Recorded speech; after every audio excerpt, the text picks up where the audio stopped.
Okay, welcome to my 4B videos on electricity and magnetism in Module 4 of the new Year 11 Physics syllabus.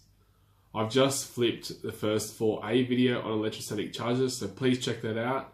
If you already haven't checked my first 3 modules on the new Year 11 Physics syllabus, then please check out my channel. So let's start with 4B, which is looking at electric field lines and looking at models of simple point charges, pairs of charges, dipoles, and parallel charge plates. So, an electric field is a region in which an electric charge will experience a force. The term field came from James Clerk's Maxwell, which you may learn in the new Year 12 syllabus. An electric field exists at a point if a charge placed at that point experiences a force. A positive charge will experience a force in the direction of the field. A negative charge will experience a force in the opposite direction to the field, and that's shown in the diagram at the bottom right. The direction of the electric field at a point is equal to the direction of the force experienced by a positive charge placed in the field or at that point, or the electric field is directed from positive towards negative, or electric field is directed from high potential to low potential, and you can see I've got both of those scenarios there, plus going down to negative, or high potential going down to a lower potential. As a result of these forces, if the charges are free to move, they will accelerate in the direction of the force on them, and this is Newton's second law of motion. Electric field is a vector quantity and can therefore be represented by vector arrows. The direction of the arrow represents the direction of the field, from positive to negative, or from high to low potential. The closeness of the arrows indicate the magnitude of the field at each point in that field. Electric field is directed away from a positive charge, and you can see that in the diagram. An electric field is directed towards a negative charge, and you can also see that in the diagram. For a dipole, 2 equal charges but separated by some distance, field is directed from positive to negative charge.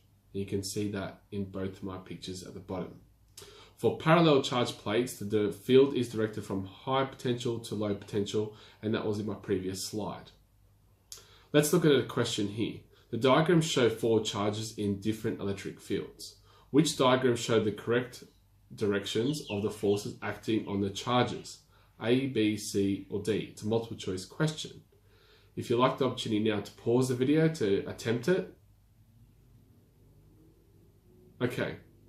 Looking at those 4 diagrams, negative must go to the high potential, which is against the negative field lines. So you can see that the only one that is appropriate is B, which is only Q, because positive will go to the low potential, which is following those electric field lines. Okay.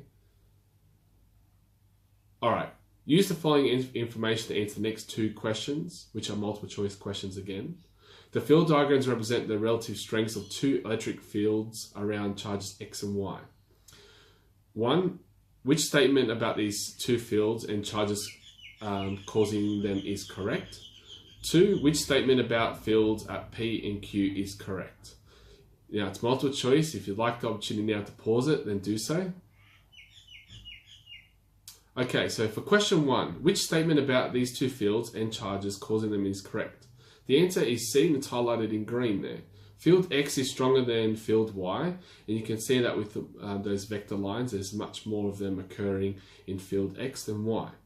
X is negative because we just learned in my video in the previous slides that the vector field lines go towards the center if it's a negative, and it goes away if it's a positive, as depicted in that Y diagram. Now let's have a look at question 2. Which statement about the fields at P and Q is correct? And the answer is also C. The field at Q is weaker because the field lines are much further away apart than P, and you can see that in diagram X. So you can see that diagram X contains much more vector arrows compared to Y, and because they are more closely together, the field will be much more stronger than the field at Q. Now I'm going to do my next set of videos looking at the equations of electric field lines and electric field model. So please check out my next video on 4C, which should be in a playlist very shortly. If you haven't subscribed, please subscribe. All feedback's welcome. Thanks for watching.